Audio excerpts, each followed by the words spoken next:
Hey, everybody. Thank you for tuning into another interview on the Art of Intervention Project Summit. Now, if you've tapped into Beyond the Bars radio podcast before, you have heard this wonderful man share a lot of his story. And today we're going to bring you kind of a different slant on recovery and addiction and transformed lives. But Leonard, I can tell from your shirt and your background and everything that you do quite a few different things in the realm of helping people find recovery from addiction. Yes, I have. Yes, Yeah, me how would you describe yourself, Leonard? How would I describe myself? 5'11", Sagittarian, born in Philadelphia, and loves Los Angeles. With beautiful locks of hair. And I know this isn't going to be broadcast today, but today is June 10th, the 85th anniversary of Alcoholics Anonymous. That is true. I forgot. I forgot it's 2 days after my sobriety birthday is the birthday of AA, and that's cool. Yeah. My sobriety birthday is in August. It would have been August 3rd because that's the day I got to the rehab, but I had a couple blunts on the way, so I can't. So my first day was August 4th. Well, you got to get those last moments in for sure. So who's the guy over your left shoulder there? That is Mr. Bill Wilson, who 85 plus years ago sat down with a guy named Dr. Bob Smith and had a conversation that hasn't stopped since then, when they realized they had caught lightning in a bottle in terms of helping alcoholics achieve a healthier, sober life. And of course, their philosophy has been expanded to other substances and other process addictions, if you will, gambling and shopping and bird watching. So, they've helped a lot of people overcome uncontrollable desires. Nice. I like that. Now, who's the human person over your left shoulder that we can see right there? The human person. Yeah, the human person. I see her back there. This one. Yeah, that one right there. Hi, Abra. You gotta say hi. That's Abra Schiff. She's the curator. Hi. That's Abra Schiff. She's the curator of the Real Recovery Film Festival and Symposium, which will be online and broadcasted this year because the movie theaters that we use obviously are closed. It'll be our 12th year. We've been doing it since 2008. Started in Los Angeles, has moved around the country. Right now we do a week in New York and a week in Los Angeles.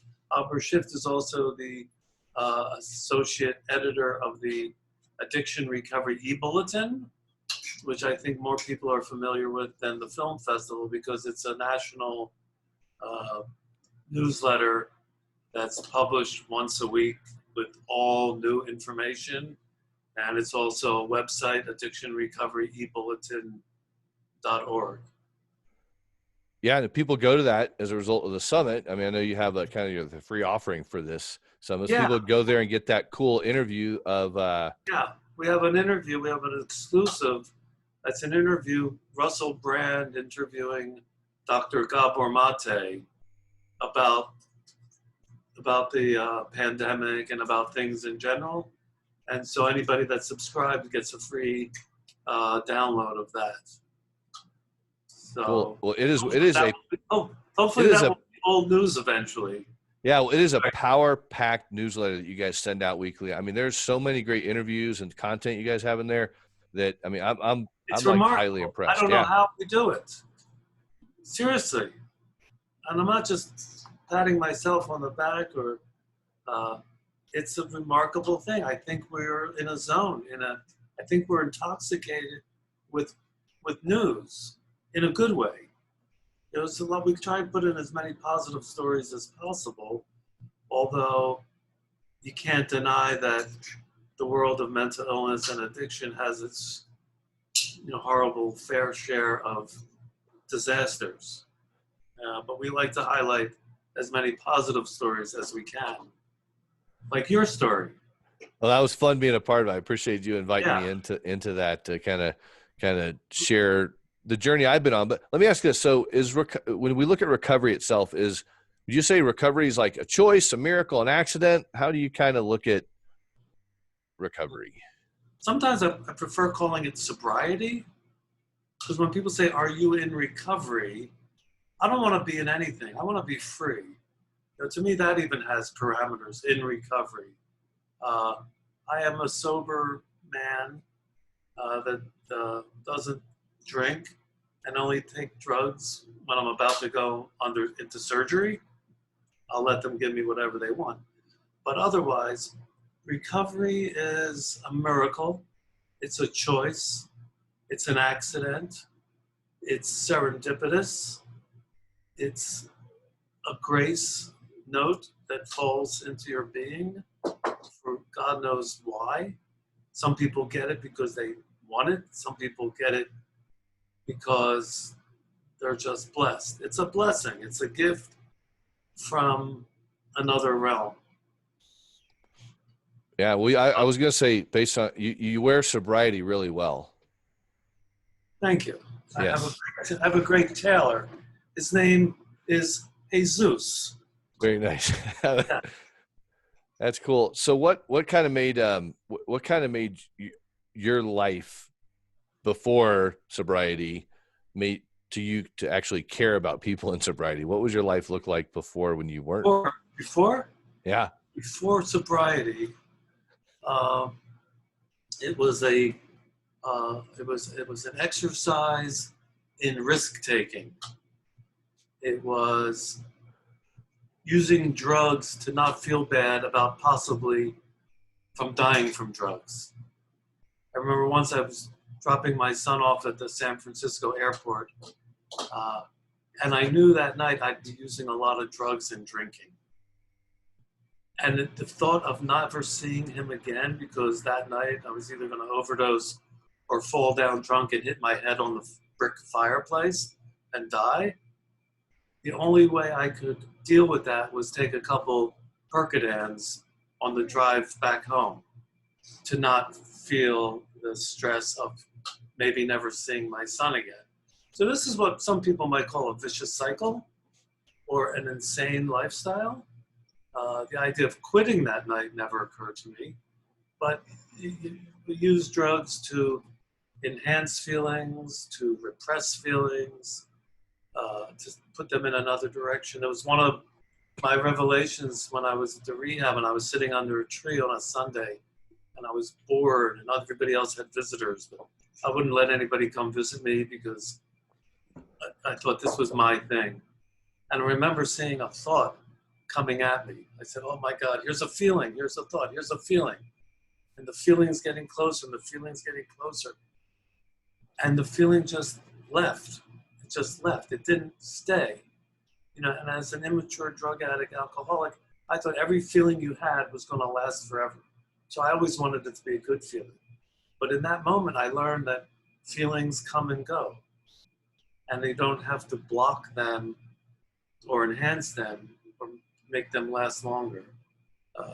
So it's a great exercise in growing up, which is to stop trying to manipulate your feelings constantly with drugs and alcohol. So to answer your question, which I don't even think I got close to,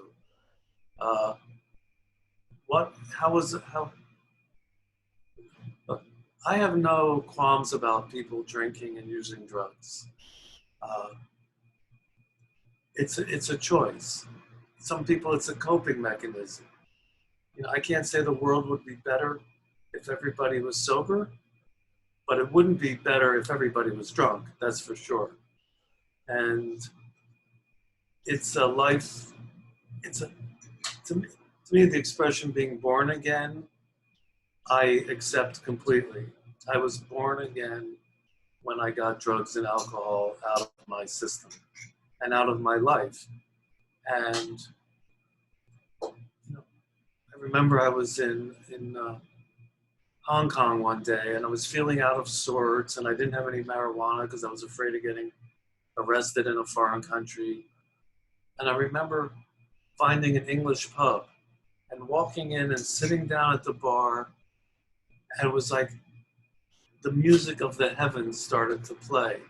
Because once I sat down at the bar with the little towels, that are on the bar in some English pubs, I felt like I was in a tabernacle. I felt, no, if my synagogue had felt like this growing up, I would have stayed Jewish. Mm.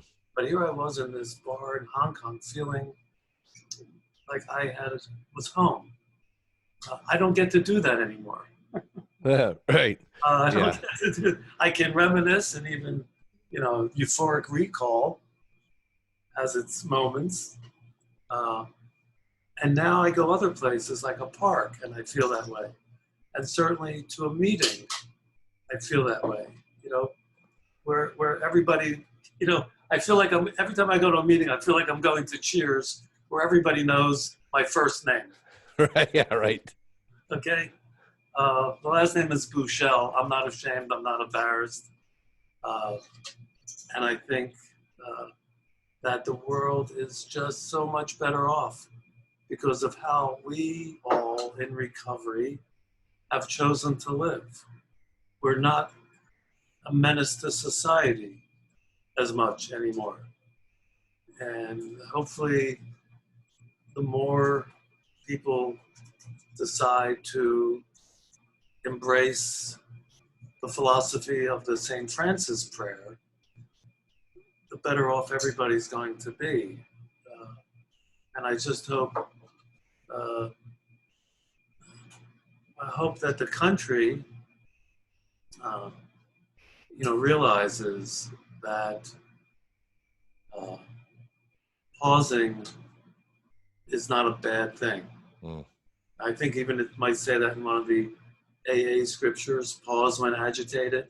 Yeah. I think for the last 10 years, we've all been agitated. I don't know if you remember the movie Clownascotzi, a lot of fast motion of society. It means, Clownascotzi means world out of balance. And I think we lack the balance. And now we're being shown maybe a different way. And prayer and meditation are part of that. Even if it's just praying for good health today. Every day I wake up, I take a full breath, I think, okay, I'm not dying today. And plus there's no traffic, so I can't get run over. Yeah. I've definitely enjoyed my gas bills lately. Maybe there'll be traffic by the time this show airs. Yeah. Yeah. That would be awesome. That'll be awesome. Okay. Well, that prayer St. Francis you mentioned is so great. If people don't know it, I just actually posted on my Facebook page recently, and it's just the opposite of ugly is beautiful. It's just, where there's hatred, I'll bring love. Seek to understand people, then to be understood. And it's a great phrase. And in recovery or in sobriety or in a community of people that want the same thing, however people want to say it, how important is that? Have you seen that in your own recovery, but especially now when people are having a more challenging time to get together physically, make its place online? To not even answer that question, I just want to say that the St. Francis prayer, to me, is a very verbose version of it's better to give than to receive. And if you want to re-ask your question, I'll try and comprehend it this time. Yeah, I had a lot in there. So how important is community in recovery?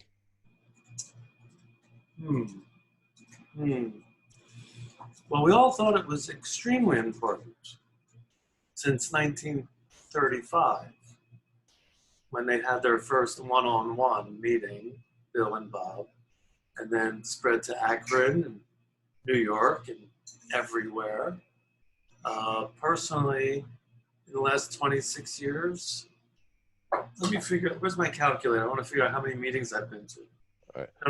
I know I've had 2 commitments a week for the better part of 26 years. Community, it's good to walk into a room and hear people who've gone through what you've gone through and have come out the other side. It's very endearing, it's very nurturing. Uh, I think the relationship with your higher power, which comes from hearing about other people's higher power.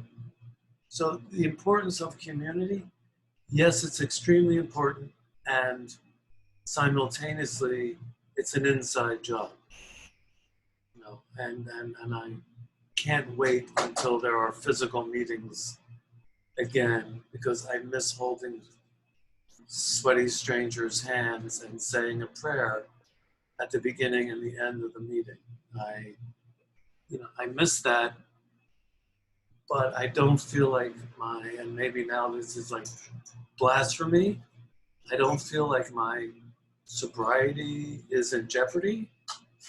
I do go to a couple Zoom meetings a week, uh, which are not the same at all.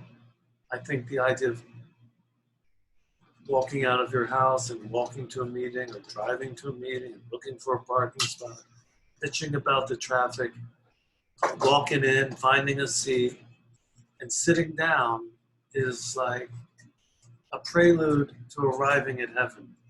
You don't just snap your fingers and go to heaven. You don't just press on Zoom and go to heaven. You gotta put in a little effort. And I think to me, it's like my favorite Netflix show is an AA meeting. It's like an interactive reality show because it's lacking the body language and the coffee. Uh, but right now it is sustaining us. It's sustaining us. And, and I know that for some people, I don't mind being alone. Actually, I'm never alone because I have a dog that lives with me who reminds me that I'm not alone whenever she gets hungry. Uh, but the solitude, there's a difference between isolating and solitude. And the, the taking a walk now has a whole new meaning. It's like not take a walk on the wild side. It's like take a walk on the mild side. Or just take a walk and feel the air and see the trees blowing in the wind, which I might miss if I was drunk. I would see the grasshoppers and the worms on the ground if I was drunk because I'd be down there talking to them. But now I get to face life in a upright position. So, but if anybody out there thinks they're going prone, pick up the phone. Yeah, that's the biggest thing. That phone can weigh a lot when people need that help, and it's just taking that step. I mean, there's a lot of different ways people can connect, and one of the things I like is as we were preparing for kind of our interview and stuff today is you actually had you shot me a couple questions which I thought were really fun, and I wanted to ask this one question and see where you're going to take this. Is one of your questions was, how come you're not married? Is one of the questions you sent to me to bring up during this. I want to hear that.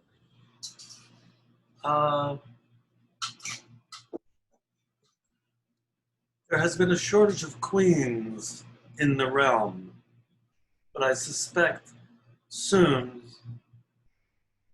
there'll be a woman passing on a beautiful stallion and decide that she needs a drink of love. And my faucet will just explode like old geyser, in wherever the National Park Yosemite. Why? My therapist says I'm too picky. And maybe it's subconscious. I'm afraid of being hurt. Maybe I value my own company too much and I'm comfortable in my own skin. I was left alone a lot as a child. So I had to learn how to set fires and shoot things and do all kinds of bad behavior just to handle my aloneness. And as long as there is sugar in the world, I'm okay. I can fill my soul with with some granules and not be lonely. I don't know. Too picky, I think. Maybe now too old. I don't know.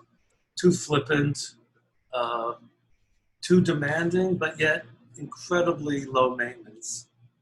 Me, incredibly low maintenance. Really, I'm like, give me nothing and I can exist and subsist on it. I don't know. You know what it is? I'm looking for a female version of me, and I'm hard to find. Yeah. But I'll keep looking.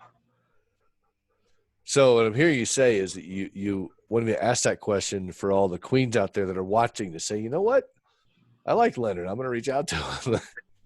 You never know. Watching this from West Hollywood, move on. Yeah. Okay. All right. There you go. There you go. Maybe some people from out in Colorado, because I mean, we talk about like the struggles we go through in our addictions. Like we're not very good at relationships, and we're shallow, and we're like little children. Right. So actually learning how to do a lot of stuff in recovery, no matter how long we've been in this world of recovery or sobriety or whatever you want to say.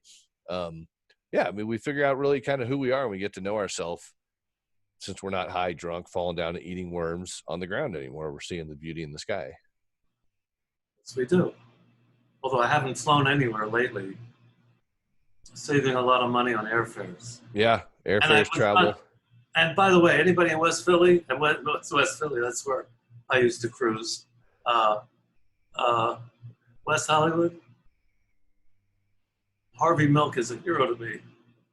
Truly, really. I'm from the Bay Area, and I know the Castro. I was just making a bad joke. And actually, at this point, call me. There you go. Hey, tell people about the Real Recovery Film Festival. Obviously, you have this big poster right there, and it's a beautiful thing. Yeah, tell people about that a little bit. Well, it's thing we've been doing for 12 years. It's a week-long event. It's the longest recovery event in the country. We start at 1 o'clock every day. We end at 10 o'clock at night. And we show films dealing with the issues of mental health, addiction, alcoholism, Al-Anon issues, process addictions, gambling films. And after each film, we either have the filmmaker talk to the audience, or we'll have a different clinician, do a little mini process group with the audience. So we do it for a week in LA in October and a week in New York in November. But this year, we're going online. We've partnered with an incredible company called Film Festival Flicks, where we will have the film festival in real time in November with a number of the films archived, but it'll be a live film event. And hopefully we can reach so many more people, because it will be nationally broadcast on a number of different channels. It won't just be online. It'll be on, I'm waiting for the answer from my assistant. It'll be streaming on Apple TV, smart TVs, Roku. Sounds like a sake. Oh yeah. Another shot of Roku. Oh man. But I won't. Yeah, sake. No. Cold, better than hot. Anyway. But moving on to film. So we get submissions from people from Australia, New Zealand, Iran. We get films from all over the world. Shorts, documentaries, features, that people have spent a lot of creativity, a lot of imagination, money and time to make films that they send to us. And we pick the ones that we think our audience will appreciate the most of. I mean, our criteria is that they're honest, that it's an honest depiction of a situation, that they're entertaining. They're not like an after-school special, that they are interesting, entertaining. They're informative, and occasionally they're inspiring. You know, obviously the endings aren't always happy, as anybody who has been around the addiction world knows, but a lot of them are. What they are is mainly honest depictions of our human frailties that we try and medicate with drugs and alcohol. Yeah, It's beautiful. And the fact, like you said, going online. So how do people find out or register for that or get connected? realrecoveryfilmfestival.org. There'll be updates. You can go there now. And basically through our website, and then we will uh, help people get to it's the Real Recovery Film channel that will open the summer. But realrecoveryfilmfestival.org, real is spelled REEL. For anybody there under 40, films used to actually come on a reel. What is that again? A reel? It was like that kind of, you got to put it through a light to shine somewhere. Our first film festival, we had all 35 millimeter films that we showed. And now they don't exist except for the very special theaters, or, there's like a few theaters in the country. So I have no problem with digital. It looks as good as film practically. It's easier. But we kept the name Real because we're old-fashioned. I love it. We're as trendy as they come. There's a great picture with Real when you see that, especially when you see the graphics for it. So let me ask this question. So in your journey of life, who would you say you learned from the most in your life?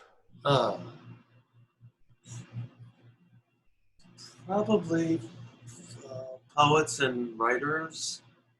Not a person. My mother taught me it was important not to get caught. So that was useful for my previous career.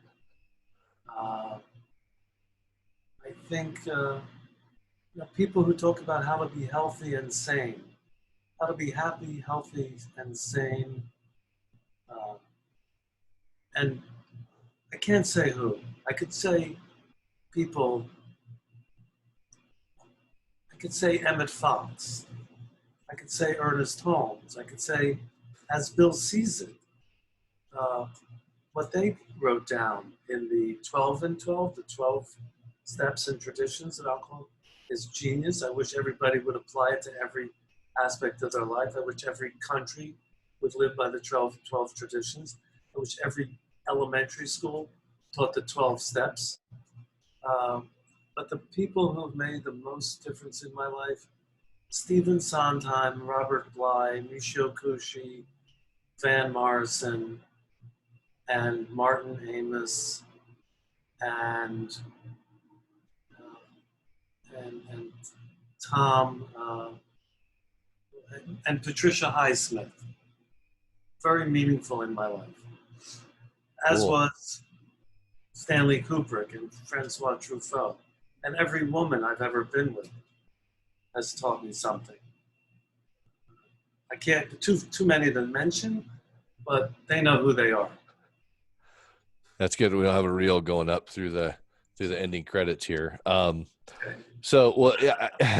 So, oh man, that would be it. So as people are watching this, we got families and people coming along that they got a loved one that's struggling in that. What could you say to them as we kind of wrap up, to say if they have someone that somebody they love wants help, what steps can they do to be a part of that journey with them? You're talking about what step can the family make? Yeah, can the family take to be along the journey with their loved one that wants help? Ask them if that wants help. Go to a 28-day facility and dry out and rethink how you really want to live your life. Like I said, when we started our original organization, Writers in Treatment, the idea was that the least and most you can do for someone is get them into a facility for a month, a good one where they can just have the space to reevaluate their lifestyle and see if that's how they want to go on, or maybe find the chutzpah, the kahunas, or the guts, or the courage, which is like, nobody talks about courage, to change your life. Everybody knows how it's going to end. They did a study once. They took abused children out of the abusive homes for a week and then gave the child a choice: you want to go back home, or would you like to go to this other quote loving family? And half the kids said, I'd rather go home because the fear of the unknown was more frightening than going back to what you know. So I think that might even apply to addicts and alcoholics. I know who I am. A lot of people don't want to become a different person. And I think sobriety and recovery insists on that, insists on finding out who you were when you were 16 before you started to use. Find out who you are now that you're 40 and you have a family and you're a father. You know, I think people get somebody away, get someone away, and if what they're doing is not life-threatening, everybody's got their own path. Everybody's got their own higher power. You know, so I don't know. Like I said, I'm very understanding that people who've chosen to live and drink as part of their lifestyle, but you don't want to die too prematurely. I mean, you do want to die eventually, but you want to die on your own terms, not accidentally, because that's passe. You know, there's no glory in dying accidentally. You know, unless you're, I won't go there. I'm not get political at this moment. Sounds like a short film coming for the film festival. You never know. Well, I appreciate you guys. Hey, make sure that y'all, again, take advantage of the free gift on the speaker page. Yes. Go down and register, because I'll tell you, there's so much great content you put out. I'm grateful to read it and peruse it and hit on something like, hey, I want to learn more. Yeah, about like I said, it changes every week, so it's never repetitive. Okay? Yeah, I love it. Thanks for your time today. Bye, Abra. We'll see you. We'll talk to you next time too. Bye. See ya.